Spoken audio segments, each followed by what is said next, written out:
Good afternoon, everyone. I'm Fenella Mason, and I head up the construction and projects team here at Burness Paul.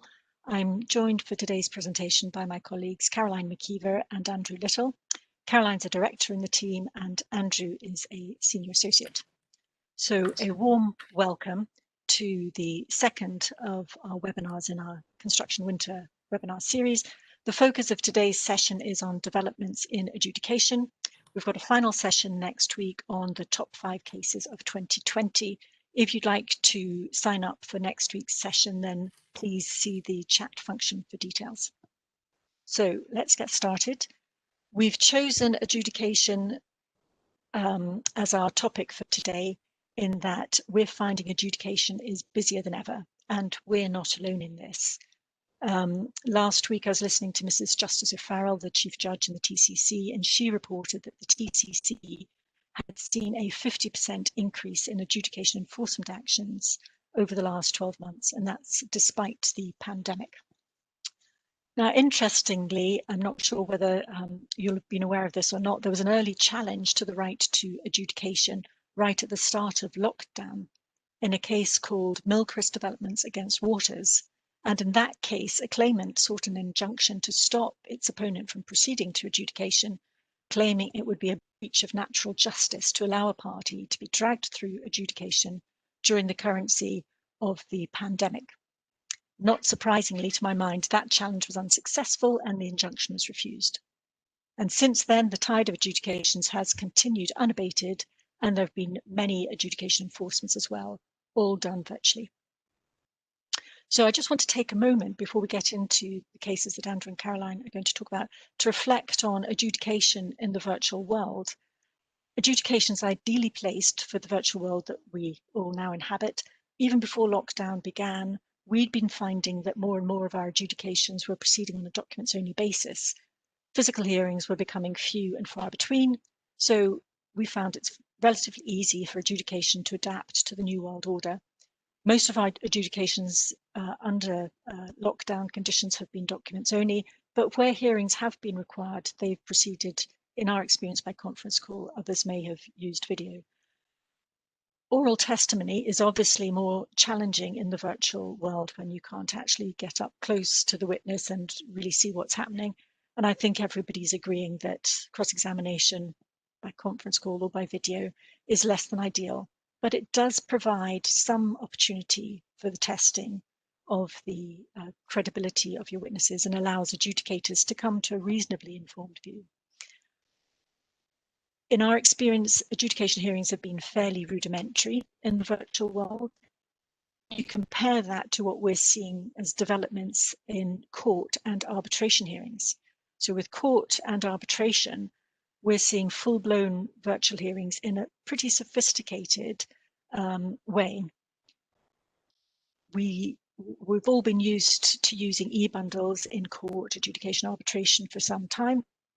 But what we're seeing now is other platforms, other services being offered to make the facilities run more smoothly. So in my experience anyway, the e-bundle procedure can be quite cumbersome, whether it's in adjudication or even in court.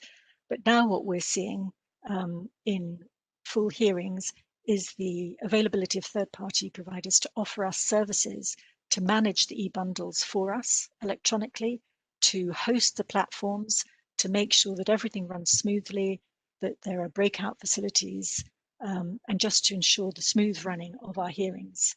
Now, these tools are pretty expensive and pretty slow to put in place. They don't come cheaply, they don't come quickly. So personally, I don't expect to see them in use in adjudication anytime soon, although perhaps in due course there may be developments there. When it comes to enforcement in the courts have had no difficulty with virtual adjudication enforcement hearings. We've got one actually that's running right now in parallel to this on WebEx, and Caroline, I know, has kindly popped out of that debate to be with us for an hour, and she's going to rejoin the Court of Session WebEx debate as soon as she's finished here.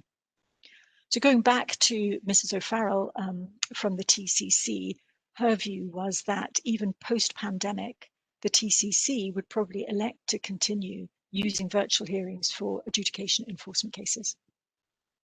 So moving on to look at Caroline and Andrew's presentations. Caroline is going to look at the case of Bresco.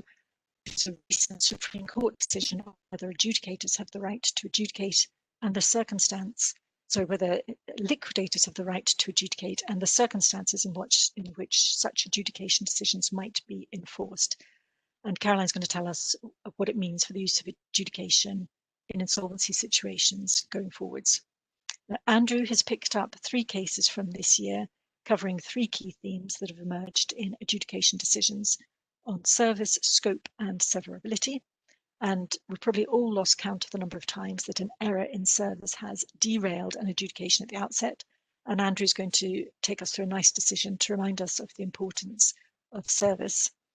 Scope, Andrew's going to look at the importance of fitting under the umbrella of construction operations and not falling into the black hole of excluded operations. And then finally, an interesting shift in the Scottish courts approach to the question of severability. So with that, I will hand you over to Caroline to talk to us about Bresco. Thanks, Caroline.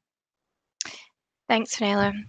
Hopefully my slides are now playing up, ironically, in this virtual world. So the decision that I'm going to look at today was from the Supreme Court in July of this year. There was a single judgment from Lord Briggs to which all the lords agreed. And that's the case of Lonsdale against Bresco. And as you can see, Bresco was in liquidation. And one of the interesting points, which I'll focus on later on, was that the litigations both from the TCC, the Court of Appeal, and the Supreme Court was actually funded by a third-party legal expenses insurer called Pythagoras. So the issue that came before the Supreme Court was, could a company in liquidation or administration refer a dispute to adjudication? And the arguments in the lower courts had been surrounding the interface or the ability of the insolvency provisions to sit alongside the adjudication rules, because the arguments that had been advanced at an earlier stage was that the whole purpose of adjudication was, I think we're all familiar with the term rough justice, and that the intention was that you would get a quick decision and that the disputes could then be dealt with quite quickly, and the disputes could continue, the projects could continue. Whereas if you contrast that with insolvency, the purpose of insolvency is to reach a net balance where you take both parties' claims, you put it through and you come up with a net balance. So therefore there seemed to be a kind of disjoint between the two. At the TCC case, it was an injunction raised by Lonsdale to stop Bresco from bringing an adjudication. And what the TCC said was actually the adjudicator didn't have jurisdiction, but also that it would be a futile process because of the Wimbledon case where enforcement wouldn't be enforced against a company that was insolvent. However, when it came to the Court of Appeal, what the Court of Appeal said was, well, actually, no, the adjudicator does have jurisdiction to hear this dispute because the claims don't suddenly morph from disputes under the contract to an insolvency claim. The claims still sit there, and therefore on that basis, the adjudicator still had jurisdiction. However, they did uphold the TCC decision that it would be futile and that the courts wouldn't enforce it. So the Supreme Court then stepped in, and they said, actually, no, that's not correct. The liquidator can raise an adjudication, and they have both a statutory and contractual right to pursue an adjudication. There isn't an incompatibility with the insolvency rules. They also didn't agree that adjudication was an exercise in futility, and they said that actually adjudication is a valuable resource and it is a mainstream dispute resolution process that parties use, and a lot of adjudication decisions are upheld or are dealt with by the parties without having to go to enforcement. So for that reason, there was no basis that it would be a futile exercise. However, and this is the key, however, it doesn't mean that the courts will enforce the adjudicator's decision. So all that we've got past is the first hurdle of actually raising the adjudication in the first place. It just now means that we're going to argue at enforcement stage. So why does this matter? Well, from a tactical perspective, it gives the adjudicator another process that they can utilise in order to try and create some leverage in order to resolve their claims with the other side. It also means in practice that there's potentially a new market starting to evolve through these third-party funders who are looking to perhaps buy the claims from liquidators and then run them through adjudications and then potentially enforcement stage. It also then means that liquidators can perhaps look at older claims that hadn't been dealt with and try and resurrect them. Now, that will obviously be subject to the law and prescription, and thankfully I will not be covering that in today's presentation. So the courts are now looking to step up, and I think the important thing before we look at the English cases is what are the courts now trying to achieve? The whole point was a kind of an equality of arms, because they said that there was a public interest in liquidators being able to pursue and enforce debts that were owed to the company in liquidation in a cost-effective manner. And to a certain extent, adjudications do fulfil that purpose. So how were the courts then going to deal with that in practice? And essentially, the following cases have set a framework, and it's always to protect the paying party, because in normal circumstances you have an adjudicator's award. If it's going to be challenged, it has to go to enforcement. Enforcement will either enforce it or it won't. And then the paying party, if they've had to pay over the money, then have to decide if they do want to raise an action for final determination of that dispute. Because as we all know, adjudication is temporarily binding until it's either determined by arbitration, litigation, or that the contract itself has a guillotine provision that if you don't challenge within a certain amount of time, it then does become final and binding. So there's been 4 cases through the English courts. The case of Meadowside actually came after the Court of Appeal decision and before the Supreme Court decision. The other 3 have arisen after the Supreme Court decision. What's interesting is that Meadowside, the Balfour Beatty Aztec case and Bresco were all funded by Pythagoras. And the sense is that what they're trying to do in the market is work out what level of protection they can offer in order to get over these arguments that they've been facing from the courts. Now, just in terms of success, because I'm not going to look at these cases in detail, Meadowside was unsuccessful. Balfour Beatty Aztec was successful, but it was an injunction, and the injunction was resisted, so it meant that it did have to go to adjudication. John Doyle was unsuccessful in terms of enforcement, but Stiles and Wood was successful of enforcement of an adjudicator's award. So there is still a balance being struck through the courts in terms of the frameworks of protection to be provided. And what do I mean by that? Well, as I've said, the primary concern of the court is what happens to the monies that are due under the adjudicator's award, because they don't want it going into an insolvent company. So they want to make sure that that money is protected. There's also the secondary concern of the costs expended, because potentially you have 2 litigations, you have enforcement and then you have the final determination. And they want to make sure that there's a protection to the paying party, because if they're ultimately successful, we know that the insolvent company doesn't have the money to reimburse those expenses. So where the court has got to is they've started to look at what protections can be put in place. The first of that is that you ring fence the adjudication money somehow. The English courts look at having the money put into court, and then that way that the money is sitting there protected for whatever way it's finally determined. They've also proposed that guarantees or letters of credit are given by the third-party funders, or potentially the liquidator if there isn't a third-party funder. And there's also use of after-the-event insurance. And this insurance provides payout on the expenses. So what I just want to do very quickly is look at the difference in the Meadowside approach and the Aztec approach. And what Pythagoras have done is they've learned from their Medicide experience and changed it for Aztec.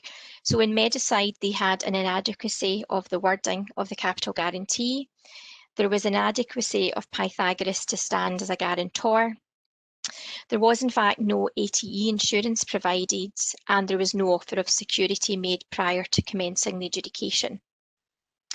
When we get to Aztec, however, Pythagoras put legal expenses and after the event insurance in place. They offered to pay any adjudication monies into court. There was also security for costs. One of the things the court did, however, flag up was a concern in terms of the wording of the ATE insurance policy, because the policy allowed the insurer to terminate if there was a deterioration in prospects of the outcome. And that's just something that the court wasn't particularly happy about, because it wasn't giving protection to the paying party. So it is important, if you are dealing with this type of situation, that you read the policy quite carefully in terms of when it can be cancelled or what costs can be recovered in terms of the policy itself. Now, Aztec, the court wasn't prepared to grant the injunction, but what they did do was they said that there was a lot of conditions that were applied to it regarding the same adjudicator had to be used because there was a number of claims that had to be addressed, and also time limits for when the other side had to then raise an adjudication on substantive proceedings to overturn the previous decision. So there was a lot of conditions, but the courts are looking to see how they can make this work and create this equality between the parties. So turning to Scotland, it's actually it's a much quicker section. We haven't had any cases, and today we either enforce awards or we don't, because we don't have this use of stays of execution that the English procedure has. Now, our court rules are a lot shorter in comparison to the English rules. And then sometimes brevity can create flexibility. And up until now, the courts haven't really had to look at the flexibility of their process. And until we get the first decision, we're not really sure how the Scottish courts are going to respond to this. So what does this all mean in practice? Well, firstly, it means that insolvency practitioners can pursue claims. We haven't really seen at the moment in the Scottish market any move for them to do that. However, we are in the middle of a global pandemic. The decision only came out in July, so there's probably not been enough time for IPs to have a think about it. But also there's been the government protections put in place to stop companies being wound up. So the insolvency field itself is in a bit of a hiatus, and we probably won't see how this plays out until probably next year. It does mean that tactics are likely to change, just because this gives liquidators or third-party funders another route to recover monies. However, and this is probably the key takeaway point, is that awards don't necessarily equate to money, which means that the enforcement is the new battleground. And the Supreme Court was quite clear about this, that whilst adjudicators do have jurisdiction, the fight really is to be had at enforcement stage, because the court then has to look at the arguments that are being raised and also what conditions are being put in place in order to protect the parties. So it does mean that the law of enforcement is constantly being refined. And it will also mean that we have to consider quite carefully how we craft referral notices and response documents in terms of addressing these potential issues. So with that, I'm now going to hand over to Andrew. Thanks, Caroline. So the law surrounding adjudication never stays still for very long. It's continually developing and evolving. 2020 has been no exception, and we've picked three issues today that were dealt with by the courts this year. The first thing we're going to look at is service, and the timely reminder that we need to retain a focus on getting the basics right. Scope, the importance of including a contractual right to adjudicate in relation to operations that are excluded from the statutory right to adjudicate. And thirdly, severability, and we're going to look at how the courts are adopting a practical and flexible approach to that question. Each of the cases we're looking at relate to enforcement of adjudicators' awards. The first two resulted in the awards not being enforced, and the third case perhaps gives us all some hope in that the award was at least partially enforced by the court. And the overarching theme of the cases I'm going to look at is that winning the adjudication is only part of winning the war. Enforcement remains a key battleground, which is entirely consistent with what Caroline has just been speaking about. So if we look at service, do the basics really matter? Yes, they do. Emphatically, they do. In commencing an adjudication under the scheme for construction contracts, there is a clear requirement to serve your notice of adjudication on the other party before submitting your request for the appointment of an adjudicator. The same provision appears in both Scottish and English schemes. And we're looking at the case here of Lane End Developments versus Kingstone Civil Engineering Limited. And this case shows that getting this the wrong way around proved fatal to the attempt to enforce an adjudicator's decision. Lane End was the main contractor on a housing development, and Kingstone was a subcontractor on the project. The relationship between the parties was not a good one, and it ultimately resulted in very contentious adjudication proceedings.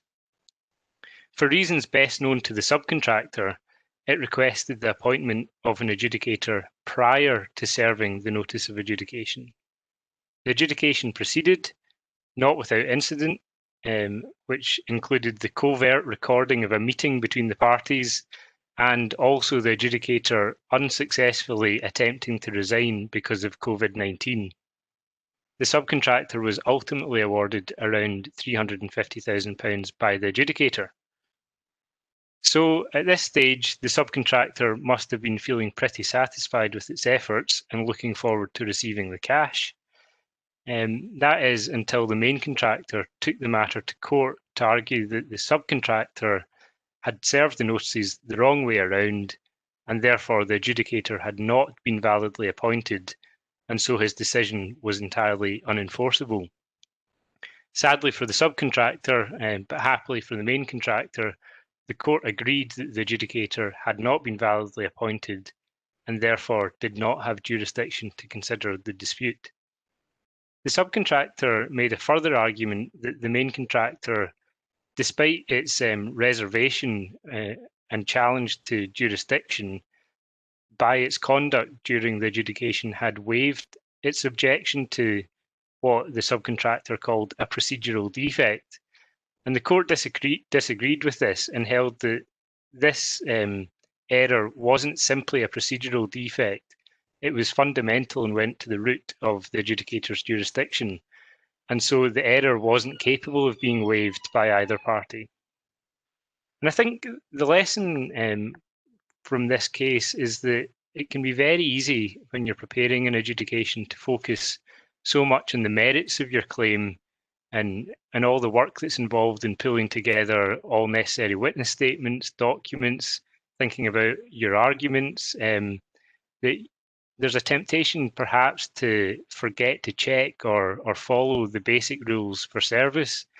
And so the key lesson is that we can't lose that focus. You need to focus on getting the basics right, particularly when it comes to serving your adjudication notices, because a failure to do so can result in a lot of wasted time and effort. So if we move on to scope, as you probably all know, the scope of the statutory right to adjudication only covers those activities that are defined as construction operations in Section 105 of the Construction Act. Section 105(2) provides for a number of specific exclusions from the scope of construction operations.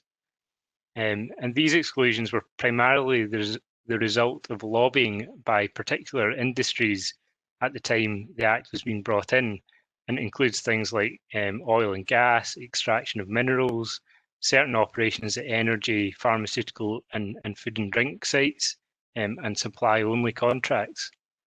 And the particular exclusion that the court was looking at in the case we're going to look at today is the one that's on your screen here, section 105(2)(c), and it relates to the assembly, installation or demolition of plant or machinery on a site where the primary activity is, in this case, power generation. So if the operations are of that nature and they're being undertaken on a site where the primary activity is power generation, there is no statutory right to adjudicate. And the courts have had to grapple with the exclusions in Section 105 and their impact on adjudications for many years, and there is still a regular flow of cases on the topic. The recent case of NG Fabricom versus MW High Tech Projects Limited concerned the question of whether the primary activity of an energy from waste site was power generation and was therefore excluded from the scope of statutory adjudication, or whether it was a waste treatment site and therefore included within the scope of statutory adjudication. So in terms of the facts, MW employed Fabricom as a subcontractor to install plant at a new energy from waste facility. Fabricom's subcontract did not include a contractual right to refer disputes to adjudication, but Fabricom nonetheless took the view that it did have a statutory right to adjudicate because its view was that the primary activity of the energy from waste site was not power generation, but was rather waste treatment. So they were arguing that the energy from waste, or the primary activity of the energy from waste site was to treat waste, and that the power generation was incidental to that activity. So Fabricom ran 2 adjudications on that basis and obtained decisions in their favour for payment of around £360,000. MW resisted enforcement of the adjudicator's decisions on the basis that the subcontract works were excluded operations under Section 105, because unsurprisingly, it argued that the primary activity of the site was power generation rather than waste treatment. In order to allow the court to resolve this issue, the parties had to lead detailed factual and expert evidence about the activities of the site, which obviously involved a lot of time and expense. Unfortunately for Fabricom, the court decided that the factual background demonstrated that the primary activity of the site was indeed power generation, and it looked at things like the planning permissions and a lot of other different factors. So the long and the short of it was that the adjudicator did lack jurisdiction, and so the awards would not be enforced. As a slight aside, notwithstanding that the court found in MW's favour, the court criticised MW's expert because they had used information gleaned from Wikipedia and other websites, which I don't think was a good move. So again, we can see here that a party has wasted considerable energy in adjudicating successfully, only to find itself unable to enforce the decision because of what is arguably a technicality in the Construction Act. The solution to the problem NG faced was simple. It should have insisted on including a contractual right to adjudication in the subcontract at the outset. And so if you're involved in any project relating to any of the excluded operations under Section 105, and you do want to benefit from the availability of adjudication, you should likewise insist on including a contractual right to adjudicate in your contract. So if we move on to severability, can an adjudicator's award be severed in Scotland?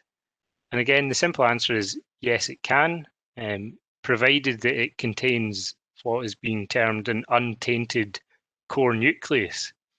So as we're all probably aware, if an adjudicator's award isn't complied with, the successful party can apply to the court to have the award enforced. And the Scottish court's general approach is to uphold adjudicators' decisions robustly, and so challenges to adjudicators' decisions should in theory, rarely succeed. However, where, for example, the adjudicator has made an error in relation to jurisdiction or has breached natural justice, then the courts can refuse and will refuse to enforce the decision. And the issue that the courts have had to grapple with is what happens where the adjudicator either lacks jurisdiction or breaches the rules of natural justice in relation to only a part of the decision. Does this bad part of the decision poison the whole decision, or is it possible to separate or sever the good from the bad? The established view until 2008 was that where there had been such an error in an adjudicator's decision, then the whole of the decision was rendered unenforceable. It was not possible to sever the good from the bad so as to only enforce the untainted part of the adjudicator's decision. In the case of Cantillon versus Yervasco in 2008, the English court observed that if the decision properly addresses more than one difference, a successful challenge of one part of the decision would not undermine the validity of the rest of the decision. And since then, there's been a number of seemingly inconsistent decisions on the severability point in Scotland and England. And so we were really looking for some clarity from an authoritative judgment that we could rely on. And we got that this year with a decision of the Inner House of the Court of Session, which is essentially Scotland's appeal court. And this provides greater clarity on the approach that the courts will adopt. And our view is that this decision essentially consolidates and aligns the position on severability between Scotland and England. And the case is the case of Dickey and Moore, and this concerned a dispute about a building contract for the construction of a very large house in Armadale. Dickey and Moore won an adjudication, and in trying to enforce the decision, were met with the now customary arguments that the adjudicator both lacked jurisdiction and had also breached rules of natural justice. The commercial judge at first instance dismissed most of these arguments, but did accept that the adjudicator lacked jurisdiction in relation to a material part of the dispute that had not crystallised before the adjudication notice was served. The commercial judge therefore held that this part of the decision could be severed from the rest of the decision where the adjudicator did have jurisdiction. The defenders appealed this decision to the Inner House, who ultimately upheld the decision of the commercial judge that the decision could be severed. And the Inner House set out what the correct approach is to deciding whether a decision can be severed. And that correct approach is to determine if there is a core nucleus of the decision which can clearly be identified that is untainted by the adjudicator's error. Lord Drummond-Young explained this approach as being to assume that the parts of the decision that are invalid didn't exist, and then consider whether the remainder of the decision could be enforced without it being tainted by the invalid part of the decision. For example, if there is reasoning in the invalid part of the decision that necessarily impacts on the remaining part of the decision, then it will be more difficult to sever. Also, the court suggested that it was less likely that a decision would be severed if the adjudicator had acted in breach of the principles of natural justice, because this would inevitably cast doubt over the whole of the adjudicator's reasoning. And so this is therefore an area where we would expect to see people focusing in their enforcement challenges and perhaps further development. Lord Drummond-Young helpfully reiterated that the courts would continue to robustly approach enforcement in order to allow statutory adjudication to achieve its fundamental purpose, which he said was to enable parties to obtain payment of sums to which they have been found due without undue delay. In particular, the intention is to avoid delay caused by a lengthy dispute resolution procedure. And I think that's something that we would all welcome. And it was this that informed the court's adoption of what's being described as a practical and flexible approach to the issue of severability. Lord Drummond-Young again emphasised that adjudication procedures are meant to be simple, straightforward, and immediately effective. And I'm assuming that a lot of you will have experience of adjudication procedures that aren't or haven't been simple, straightforward, and immediately effective, but rather have been complex, convoluted, and drawn out. But at least we have here a recognition of what the goal should be from the courts. And Lord Drummond-Young, in relation to severability, summarised the approach as being a practical and flexible approach that seeks to enforce the valid parts of the decision unless they are significantly tainted by the adjudicator's reasoning in relation to the invalid parts. So we've now got a very clear and authoritative court decision on the issue of severability in the Scottish courts, and it's likely that the practical, or in fact, the practical and flexible core nucleus test will be used going forward. So there we have the three S's: service, scope, and severability, which are collectively a reminder that in adjudication, the war is not necessarily over until the enforcement battle has been won. And with that, I'll hand back to Fenella. Thank you very much, Andrew, and Caroline as well. I hope everybody thought those were as interesting as I thought they were. Just picking up with you, Caroline, to start with, where do you think smash and grab lies now in light of Bresco, for any liquidators who are thinking about that? So the Court of, the Supreme Court decision didn't seem to apply any restriction in terms of an adjudicator's jurisdiction in terms of any type of dispute being put before them. However, I think you'll have an uphill struggle at enforcement stage because they are trying to align the insolvency and the dispute so that you're getting a final determination. And because smash and grab is basically a technical argument, I suspect you might have to go some to persuade a court that they should enforce that decision. Okay, thanks, Caroline. One for you, Andrew. In relation to service, the service challenge that you were talking about, could you just tell us what normally happens in relation to these challenges?